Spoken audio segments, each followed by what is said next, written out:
Hola, muy buenos días. Son las 11 en punto, así que comenzamos.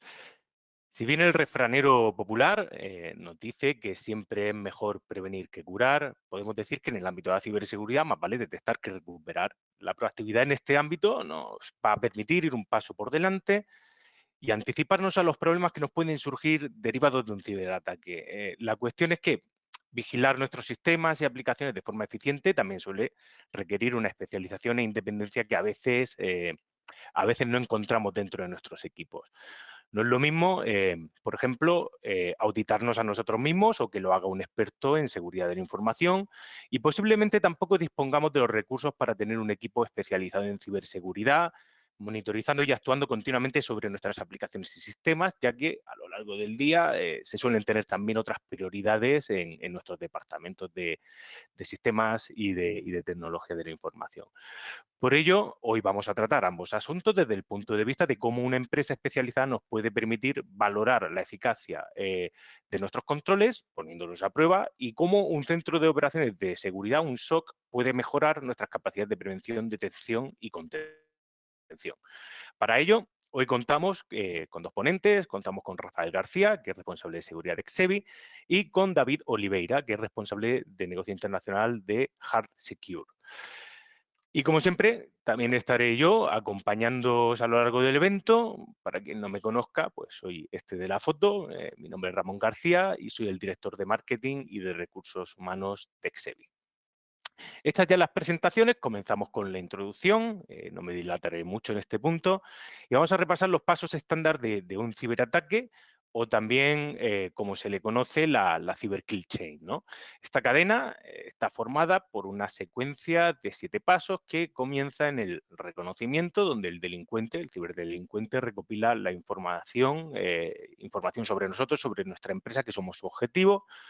Luego se prepara para el ataque, armando las herramientas más adecuadas según lo que haya detectado en la fase anterior.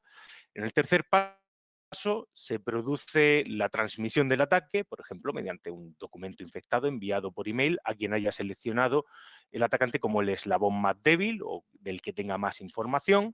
A continuación, detona el ataque, comprometiendo los equipos y la red a la que pertenece su objetivo.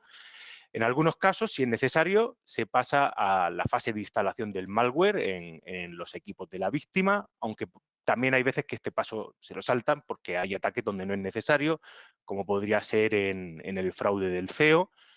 Hecho esto, el atacante ya toma el control del sistema y en la fase final ya cumple su propósito, que en muchos casos es robar o secuestrar los datos de la compañía e intentar expandirse hacia más objetivos desde dentro, ya sea para volver a atacar a más personas dentro de la misma organización o para usar esta organización y sus sistemas como plataforma para lanzar ataques a otras empresas. Pero claro, en el otro lado estamos nosotros para ponérselo difícil con nuestras medidas de prevención, de detección, de contención y, en última instancia, recuperación. Si bien es cierto que la mayoría de las empresas suelen centrar sus esfuerzos en aplicar algunas medidas de prevención y, lamentablemente, donde más se acaba actuando o donde más vemos que se acaba actuando es en la fase de recuperación. Esto es porque en general no se dedican recursos suficientes en fases tan importantes como son la detención o la contención, que son una respuesta estupenda, ya que en este punto el atacante aún no ha podido hacer mucho daño dentro de la compañía. Por ejemplo, para verlo o ilustrarlo, déjame que os plantee dos ejemplos de nuestro día a día que seguro que nos ayudan a ver la situación de una forma más clara. En prevención de riesgos laborales es bastante habitual realizar simulacros de incendio. A nadie se le ocurre probar nuestras medidas de prevención antiincendios cuando ya hay un incendio, ¿verdad? Esto sería una locura, por eso hacemos simulacros que nos permiten auditar que todo está en orden para que, llegado el día, podamos responder con garantías a un incidente de este tipo. Igualmente, en cualquier tienda, por decir un lugar, no solo prevenimos los robos, se suele vigilar, y si alguien está robando dentro de la tienda, se les puede detectar y actuar en consecuencia. No esperamos a que llegue el final del día para hacer un recuento de cuánto nos han robado y a llamar al seguro, porque esto no sería un negocio sostenible en el medio plazo. Al menos vigilamos y se intenta intervenir cuando vemos que alguien nos está robando. Pues en el ámbito de la seguridad de la información y de la ciberseguridad debemos actuar de una forma similar, como veremos ahora a continuación. Por un lado, prevenimos auditándonos, creando planes de continuidad de negocio, implantando firewalls, instalando antivirus y aplicando medidas de disuasión de distinto tipo. Pero también podemos detectar y contener. Y aquí, como decía, es donde menos esfuerzo, al menos nosotros percibimos que se suele hacer, a pesar de ser dos puntos críticos del proceso.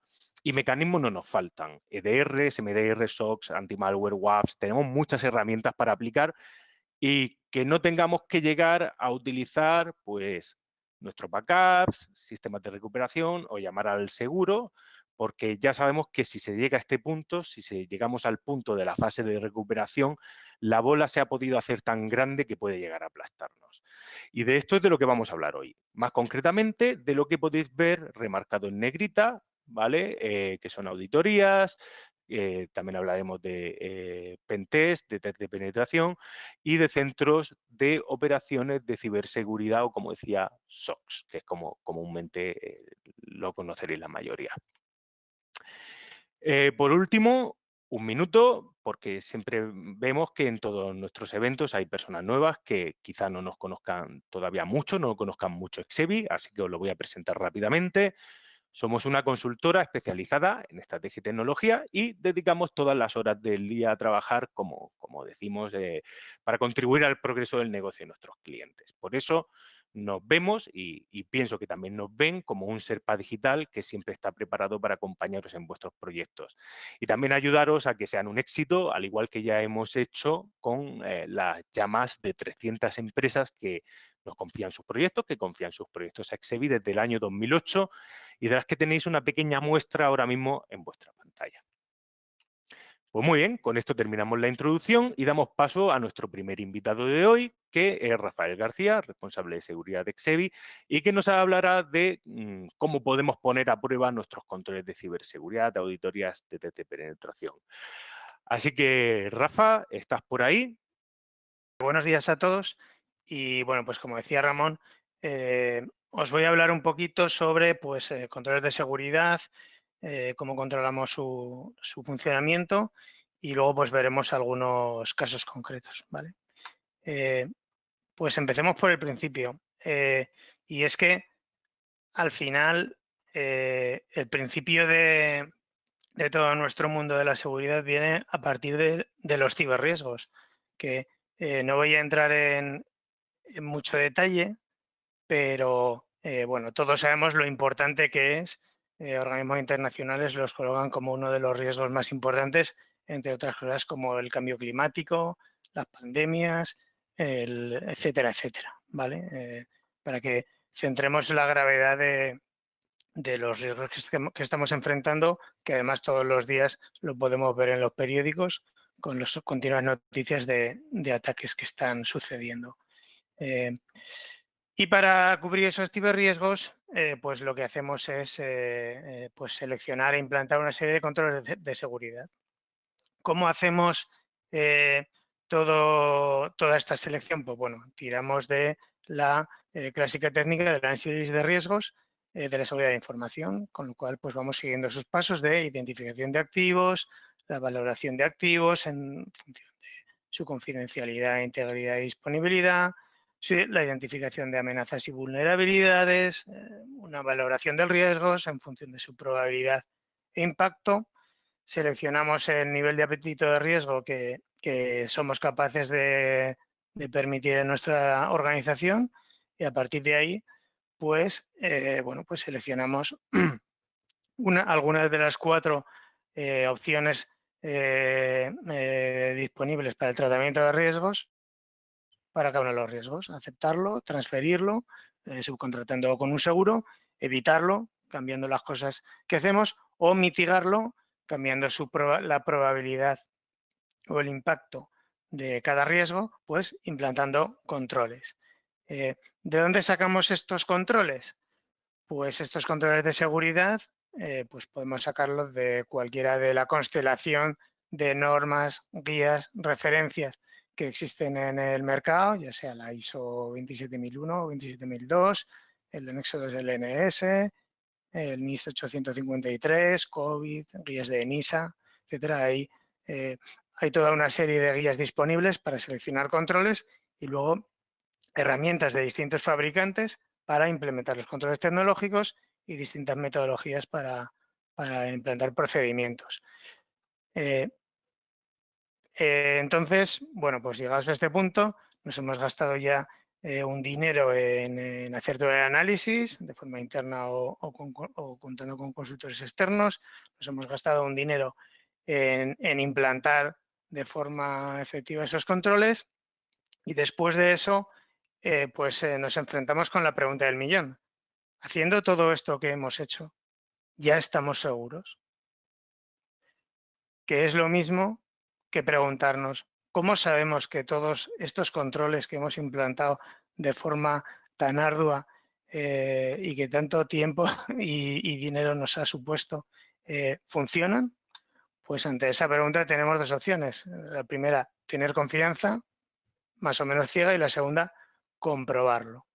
Pues bien, en el resto de la presentación nos vamos a hablar sobre esta segunda opción. ¿Cómo podemos comprobar que los controles que hemos implantado funcionan? Muy bien. Y para ello, pues creemos que la mejor herramienta para comprobar cosas pues es una vieja conocida, la auditoría. La auditoría entendida de forma más o menos genérica como la acción de verificar que un determinado hecho o circunstancia ocurre de acuerdo a una referencia. Es decir, tener claro qué vamos a comprobar y ponernos delante del hecho o circunstancia y comprobarlo por cualquiera de las diferentes técnicas que hay.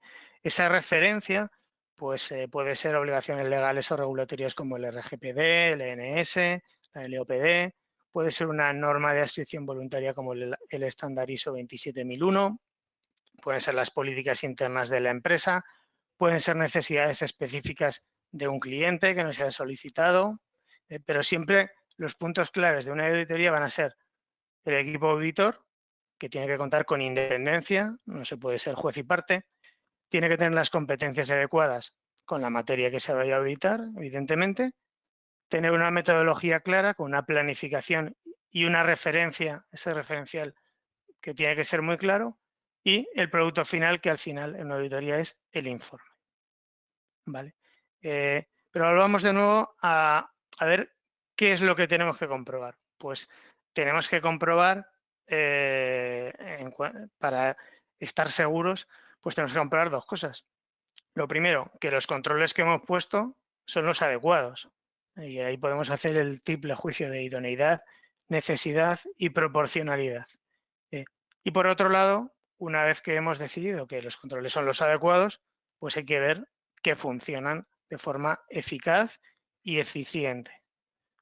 ¿Vale? Y para cada uno de estos comprobaciones hay diferentes tipos de auditorías y de técnicas. Pero la auditoría solo es el principio. Esto es muy importante y no debemos olvidarlo. Nos va a dar una foto fija de la situación actual, pero a partir de ahí debemos implantar un programa de ciberseguridad que nos ayude a ir mejorando y que funcione como un proceso de mejora continua. Para ello, pues es importante que los informes de auditoría puedan incluir pues una valoración de la criticidad de los puntos débiles encontrados y propuestas de acciones de mitigación lo más detalladas posibles. Y acabo de decir una cosa que quizá ha quedado o está quedando un poco desfasada en el mundo en el que nos movemos. ¿Podemos admitir que la auditoría sea una foto fija? En términos de los controles de ciberseguridad, hay que comprobar que las cosas siguen funcionando todo el tiempo, no solo en un momento fijo, porque los ciberataques no ocurren solo justo después de haber hecho la auditoría. Van a ocurrir en el momento en el que los atacantes piensen que tienen más debilidad.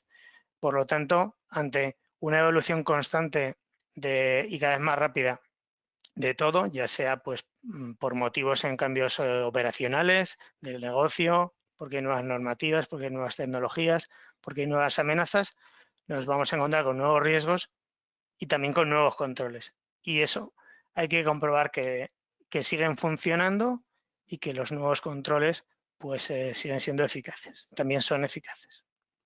¿Vale? Y ahora os voy a hablar de varios casos de auditorías, entendidas de esta forma amplia, con los que trabajamos con XAI. Uno de ellos es el ciberscoring. Algunos de los asistentes posiblemente ya lo hayáis realizado. Es un ejercicio en el que se haría un autodiagnóstico acompañado por uno de nuestros expertos, y la idea es tener una sesión de 1 hora donde se repasa un cuestionario con 5 dominios y 30 preguntas, y se puede tener una foto fija del estado de tu ciberseguridad. El coste es bajo, lo hacemos de forma gratuita, y la idea es tener un repaso muy general, muy visión a 10.000 pies de qué has hecho con la ciberseguridad. Puede servir para obtener alguna recomendación, generar ideas y para poder valorar también en qué partes seas un poco más fuerte, ¿no? Algunos hallazgos que hemos visto ya en el tiempo que llevamos haciendo este ejercicio es que las empresas están bastante bien en seguridad física y ambiental y un poquito más flojas en la gobernanza y gestión. ¿Vale? Sería un poco lo que se podría... y en la parte de monitorización, reacción, recuperación, pues bueno, estamos ahí, ¿vale? Estaríamos mejor que en el control de accesos e identidad, que sería el siguiente punto que también está un poco a mejorar, ¿vale? Entonces, hemos encontrado que algunos puntos fuertes es la seguridad física en general, las políticas e implantación de backups suele ser algo, como decía Ramón al principio, la recuperación es algo en lo que se suele trabajar, también la monitorización a nivel de sistemas y la implantación de anti-malware, esas medidas preventivas que también se suelen trabajar.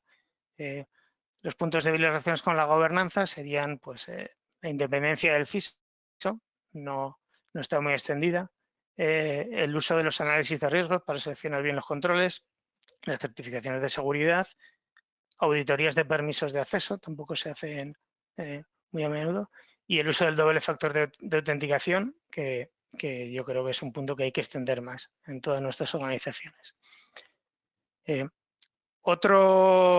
Este sería un ejercicio muy superficial, es 1 hora de trabajo con el cliente.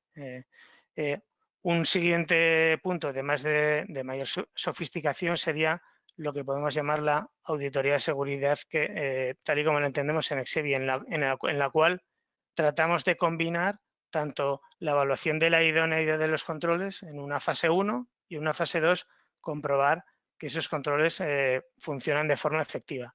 En la fase 1 usaríamos como referencia los controles de la ISO 27002. Se puede añadir una fase de privacidad o un complemento de privacidad con controles de la 27701. Y una fase 2 más a medida, por así decirlo, donde podremos utilizar diferentes herramientas de auditoría, pues como la auditoría de arquitectura de red, auditoría de un Active Directory, análisis de vulnerabilidades, pentesting, donde se va a comprobar la tecnología que implementa esos controles, ¿vale? Esto se puede hacer primero fase 1 y luego la fase 2, o se puede acordar previamente, ¿vale?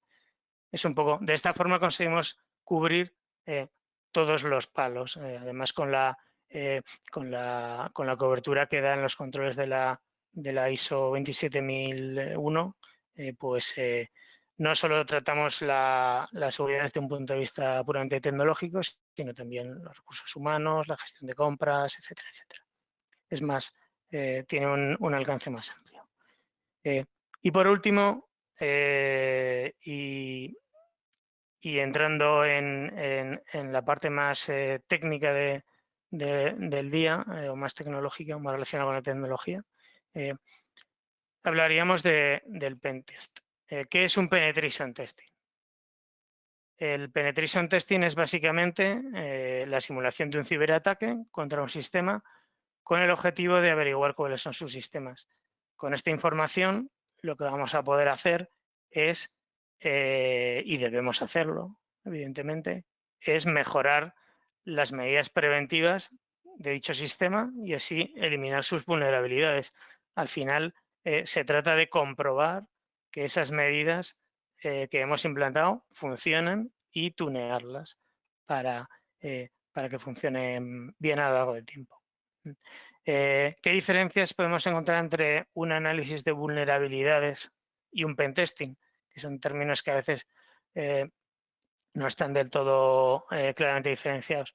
Bueno, pues por decirlo de una forma más gráfica, un análisis de vulnerabilidades podría asimilarse a un médico con su estetoscopio. Esa es una investigación más superficial, y un pentesting sería más como un TAC, mucho más en profundidad y en detalle.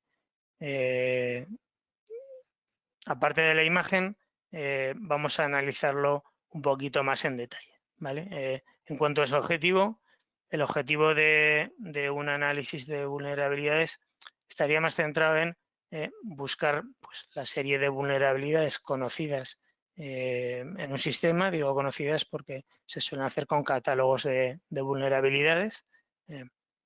Y el pentesting o penetration testing no solo pretende encontrar las vulnerabilidades, sino explotarlas para valorar su impacto real.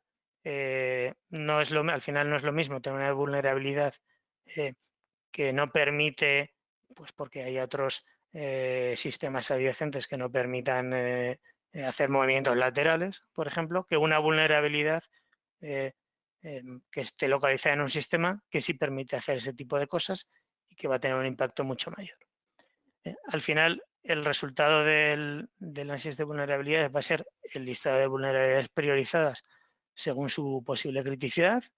Y en el caso del pentest, vamos a tener, además de esto, una evaluación de cómo el atacante puede llegar a explotarlas y qué impacto podría tener en caso de tener éxito. El análisis de vulnerabilidades estaría recomendado en unos sistemas que sean un poco menos maduros, donde somos conscientes de que hay vulnerabilidades o que puede haberlas, y lo que necesitamos es identificarlas de forma priorizada, pues para ir trabajando en ellas y poder remediarlas. En el caso del pentesting, pues serían más adecuados en sistemas que ya han pasado por esa fase y donde lo que queremos es descubrir vulnerabilidades más ocultas y valorar el impacto, ¿no? Es un trabajo de grano más fino. Al final, lo que se prima en el análisis de vulnerabilidades es esa cantidad de vulnerabilidades, por así decirlo, frente a la evaluación del impacto. Y en el caso del pentesting se prima más la evaluación del impacto sobre la cantidad de vulnerabilidades que ya presuponemos que no van a ser tantas, ¿no? Un punto bastante interesante son los tipos de pentesting con los que podemos trabajar. Por un lado tendríamos los test de white box o de caja blanca, donde los testers tienen acceso a una descripción detallada del sistema, código fuente, arquitectura, documentación, que permite un análisis más exhaustivo de las vulnerabilidades externas e internas del sistema. El análisis grey box o de caja gris, pues en este caso los testers tienen acceso a una descripción parcial, no muy detallada, pero sí que conocen cosas del sistema. Por ejemplo, pues solo la arquitectura y la documentación, quizá no el código. ¿Cuál es el objetivo? El objetivo es conseguir que el test sea más eficiente que un test de caja negra que veremos a continuación. Gracias a esta información facilitada, los testers dedican menos tiempo a averiguar cómo es el sistema y más a encontrar sus puntos débiles y las consecuencias de un ataque exitoso. Y por último, pues tenemos el ejercicio de caja negra o black box pentesting, donde los testers no tienen información previa del sistema y actúan como un hacker, como actuaría un hacker, o explorando vulnerabilidades a las que se pueda tener acceso desde fuera del sistema, desde Internet, básicamente. ¿Vale? Este test es más rápido, pero como hándicap tiene que no permite ver las vulnerabilidades internas. Y hay que tener un poco de cuidado porque al no conocerse cómo funciona el sistema, pues se podría causar un impacto si no se tiene suficiente cuidado. ¿Cuáles serían las fases de un pentesting? Bueno, pues primero tenemos una parte de recogida de información, pues ya sea por un lado de fuentes externas, en un caso de un black box pentesting, pues se acudiría a fuentes de internet, a la dark web, deep web incluso, para recoger toda la información que hay disponible sobre el sistema bajo test. Y la parte activa, pues sería hacer el análisis de vulnerabilidades que se pueden alcanzar y ver cuáles son los puntos débiles a atacar. Después se pasaría a inyectar incidentes, es decir, a intentar explotar esas vulnerabilidades y causar daño simuladamente. Y finalmente, muy importante, es el informe y las recomendaciones a presentar.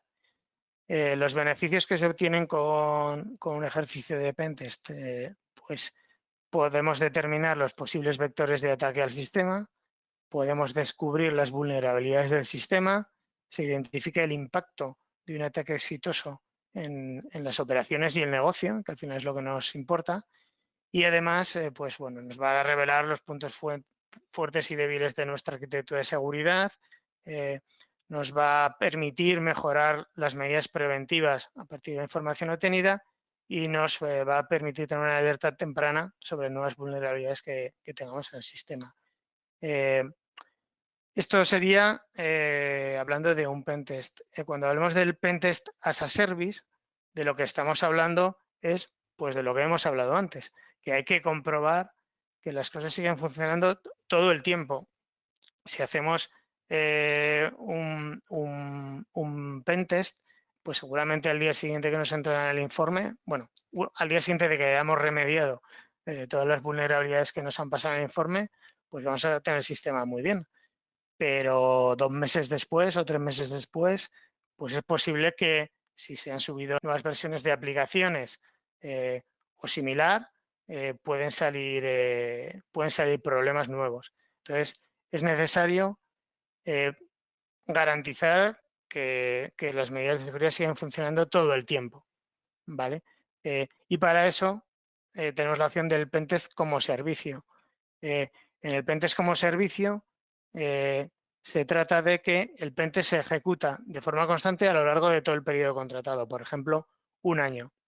Se van a emitir informes periódicamente, por ejemplo, mensualmente, pero lo que es muy importante, y esto es lo que diferenciaría, es una diferencia importante y principal frente a un ejercicio de hacer pentest puntuales periódicos, es que en el caso de detectarse un problema serio, se notifica de forma inmediata y facilitando un plan de remediación, con lo cual sí que tenemos esa alerta temprana ante vulnerabilidades, ¿de acuerdo? Que es lo que nos va a garantizar un nivel más de seguridad en nuestro sistema. Y con esto, pues he terminado, Ramón. Te devuelvo el testigo. Espero que haya sido útil.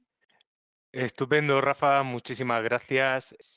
Y pasamos ahora a nuestro siguiente invitado de hoy, David Oliveira, como decía, es International Sales Manager de HeartSecure, una empresa especializada en ciberseguridad y en herramientas tipo SOC y Pentest. Y nos va a hablar en este caso concreto, de la importancia de los centros de operaciones de seguridad antes, durante y después de un ataque, ¿vale? Los SOC, que es algo que cada vez más empresas se están lanzando a implantar.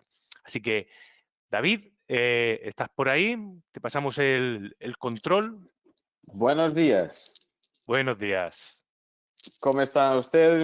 Muchas gracias a estar acá para nos escuchar un poco. Mi nombre es David Oliveira, como Ramón ha dicho. Voy a hablar en espacio porque, bueno, soy portugués y para que vosotros nos entendáis, voy a hablar un poco. Bueno, ¿qué es los centros de operaciones de seguridad o lo acrónimo en inglés SOC?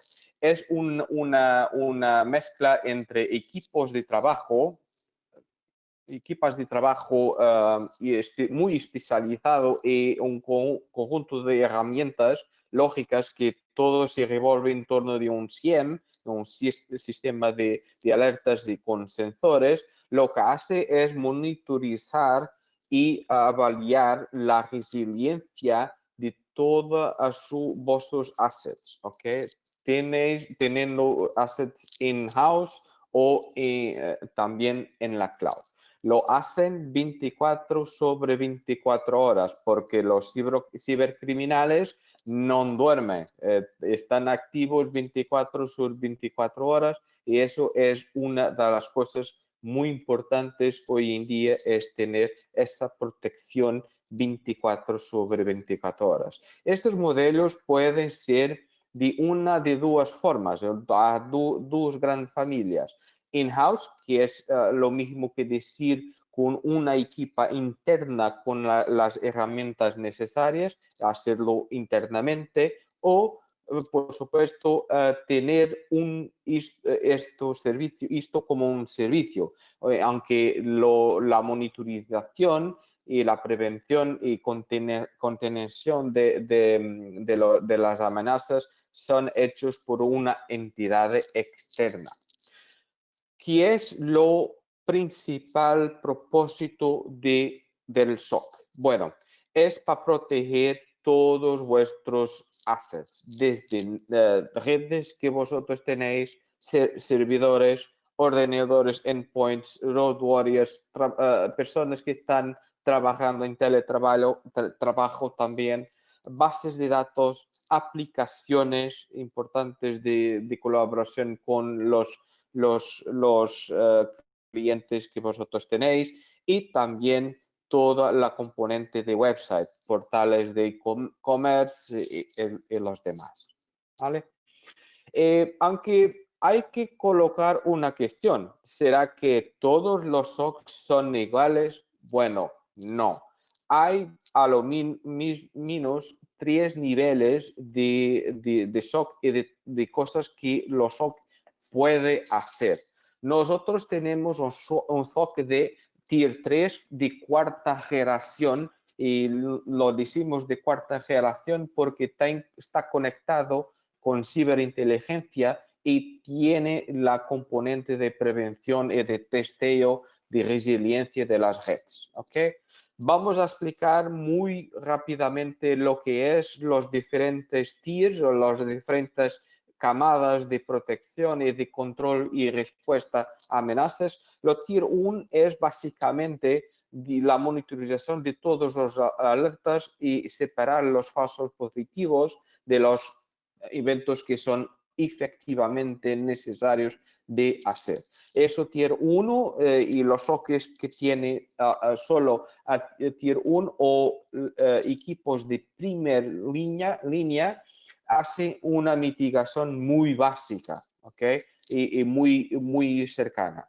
Lo Tier 2 es diferente porque lo Tier 2 hace también una investigación más aprofundada, aunque no solo vaya a mitigar las amenazas y contenerlas, vaya a comprender también por qué que ellas ocurrieron en nuestras redes o en nuestros assets, cómo producir las herramientas lógicas, procesos, lo que sea, para que no vuelvan a acontecer nuevamente en nuestras redes. Ese es el trabajo del Tier 2. El Tier 3 es un trabajo ainda más aprofundado, aunque para nuevas amenazas nosotros estamos inseridos en una comunidad a nivel mundial muy grande de players como Team Simru, en CERTs nacionales, en sí, los demás.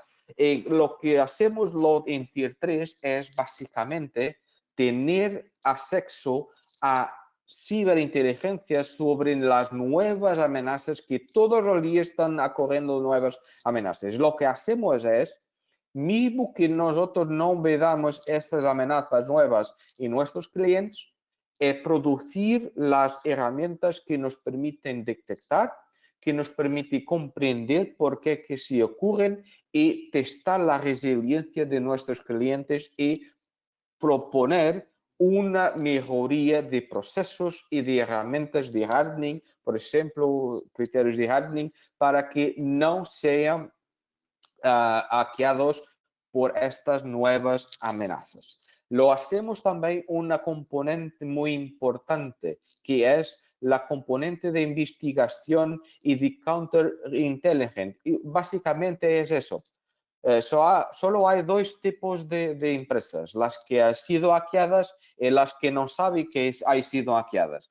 En muchos casos nosotros dejamos un poco que los hackers vienen hasta adentro, no estamos contener y controlar todo el proceso, pero necesitamos un poco de tiempo, por ejemplo, para saber quién es, por qué la va y lo que queréis ver. Eso para que si nosotros vamos a despolutar una alerta, si vosotros lo queréis, nosotros podremos hacer un análisis forense y buscar pruebas que inclusivamente que se pueden llevar a las cortes, a los tribunales para hacer un proceso legal identificando quién son, ¿vale? Los modelos son tres principales, 100% con equipos internos o lo mismo que decir in-house. Los híbridos, que es una mezcla de trabajo entre equipos internas que, por ejemplo, en muchos casos hacen lo Tier 1 y tener una entidad externa que hace lo Tier 2 y lo Tier 3, básicamente, ¿ok? Y las dos trabajan como un solo equipo, pero in-house también puedes tener hacerlo Tier 3. Y la última forma, que es la forma de Edge SOC, pero aunque nosotros también hacemos soluciones híbridas, tenemos muchos clientes con soluciones híbridas, pero nosotros tenemos otra hipótesis que es 100% externalizada. Lo que quiere decir que, por ejemplo, nosotros vamos a hacer todo el trabajo de monitorización y contener todas las amenazas hasta el nivel Tier 3 de nuestros clientes como un servicio. Aunque no necesitáis de tener un SIEM, y si vosotros tenéis uno, nosotros vamos a conectarlos, tenemos los conectores para hacerlo y vamos inmediatamente a hacer. Eso se cubre en una mensualidad y es como un servicio, básicamente. Vosotros no necesitáis de adquirir nada, solo pagar los servicios, ¿vale? Esta es la metodología de respuesta a un incidente que nosotros tenemos, ¿ok? En que inicia una preparación, la identificación de las amenazas, lo contenimiento de las amenazas, que puede ser en algunos casos más graves, lo aislamiento de porciones o de una parte de las redes, por ejemplo, hacer la remediación para que esas amenazas no se ocurren nuevamente en el futuro, ¿ok? Y después, en caso, si hay perdido algunos datos, hacer la recuperación de los datos. Lo principal aspecto de todo eso es los resultados, porque al final vamos a producir un relatorio que no solo vaya a decir lo que ha pasado, pero también lo que tenéis que hacer y cómo hacerlo lo más rápido posible para que no acontezcan nuevamente. Damos siempre la componente de remediación y de prevención de los problemas. ¿Ok? ¿Vale? Los procedimientos y las cosas que vosotros podréis tener como, vamos, monitorizadas y contenidas, qué tipo de amenazas. Bueno, está en una lista muy grande, como vos podréis ver, desde los virus, los normal virus, los ransomware, okay, corporate data leakage, cryptocurrency fraud, intellectual property violation, phishing. Nosotros también tenemos programas de sensibilización para los utilizadores, para no caer en esquemas de phishing y de ransomware. Es muy importante envolver las personas, aunque nosotros tenemos estas formaciones y que disponibilizamos y que inclusivamente puede hacer parte de los plan de governance que nosotros hacemos siempre antes de poner nuestros servicios en cada uno de los clientes, porque nosotros tenemos una oferta altamente customizada. Vais a adaptar a cada uno de vuestros negocios, aunque los frameworks que hacemos para cada uno de los clientes, ¿vale? Las equipas tienen claramente en nuestro SOC las certificaciones que vos podréis ver aquí, desde ISO 27001 a 27002, al de 22301 y los demás, PCI DSS, por los casos de los bancos, de la banca. Esas son las reglas que nosotros colocamos y gran parte de las recomendaciones que nosotros hacemos a nuestros clientes están imbuidas en estos normativos. ¿Por qué? Porque son las frameworks que mundialmente son más reconocidas como siendo las mejores prácticas de ciberseguridad. Y eso es algo que nosotros tentamos a todo el momento de nutrir esas buenas prácticas. ¿Okay? Vosotros podréis pensar, bueno, ok, pero ¿cómo voy a explicar qué son las principales ventajas estratégicas de tener este tipo de servicio? Primero de todo, antes de oyamos a cada una de estas, hay una cosa que es muy importante. Tener los SOC vos permite que vosotros estaréis en lo último paso, lo paso más maduro, a decir, de los modelos de maturidad de ciberseguridad. Aunque vosotros tenéis constantemente la capacidad de analizar y planear vuestras actividades, tener una clara asunción de lo que es más importante hacerlo y no estar corriendo atrás de falsos positivos y de todos los alertas que pueden tener. Nosotros vamos a entregar ese trabajo ya debidamente priorizado, aunque vosotros van a ganar más eficiencia y más tiempo, y eso es muy importante, para pensar estratégicamente en un plan a medio plazo de lo que necesitan de hacer y cómo hacerlo, ¿vale? También la capacidad, los SOC que vos permite dar la capacidad de adaptación y de implementación. Mira, las cosas mudan, cambian todos los días. Vosotros están conectados cada vez más con empresas que están afuera, que son externas. Vosotros tenéis siempre la necesidad de introducir nuevas tecnologías en el ecosistema. Lo que SOC vos permite hacer es, incluso en momentos de testeo de esas tecnologías, comprender cómo esas tecnologías pueden y cuál es su impacto en vuestra postura de ciberseguridad, porque van a ser testadas, los comportamientos en la red van a ser testados. Hay la componente de prevención y de análisis que los SOC vos ofrezca y que es muy importante a tener. El otro aspecto muy importante es la monitorización y el rastreo de todas las amenazas, porque lo hace 24/24 horas. Nosotros sabemos que infelizmente los equipos de ciberseguridad son muy cortos. Vosotros están completamente apurados de trabajo, aunque introducir los SOC vaya a libertaros mucho de vuestro trabajo a nivel operacional y vosotros podréis tener la capacidad de pensar más estratégicamente y encima de todo tener una monitorización que es 24/24 horas, porque los cibercriminosos no duermen, están continuamente procurando puntos flacos en vuestras redes para hacer las amenazas. ¿Ok? Lo último aspecto do punto de vista estratégico es la capacidad de avaliar y de mejorar. Bueno, lo SOC lo que hace es, por un lado, monitorizar y contener las amenazas existentes al momento, pero también hacer lo modelo de prevención, porque va a testar la resiliencia.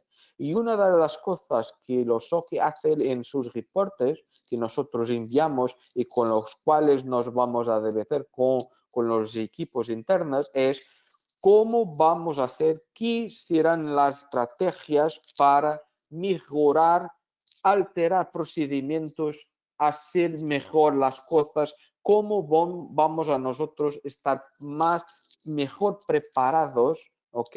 Para enfrentar las amenazas que están constantemente cambiando, ¿vale? Esto es básicamente la estrategia es dar vosotros la capacidad de monitorizar a todo el momento, tener una capacidad de alocar los recursos que en muchos casos nosotros sabemos que son un poco escasos, saber dónde y cuáles son las prioridades, en vez de intentar hacer todo a lo mismo tiempo. Vosotros con los SOC podréis tener una priorización de las tareas que vosotros tenéis que hacer, de los problemas, cómo hacerlo y alocar los recursos, quer humanos, quer financieros, de la mejor manera. Ese es un buen argumento para presentar a los directores financieros. ¿Ok? Después tener, tener acceso a reportes que nosotros hacemos traduciendo la materia de ciberseguridad en un contexto de negocio.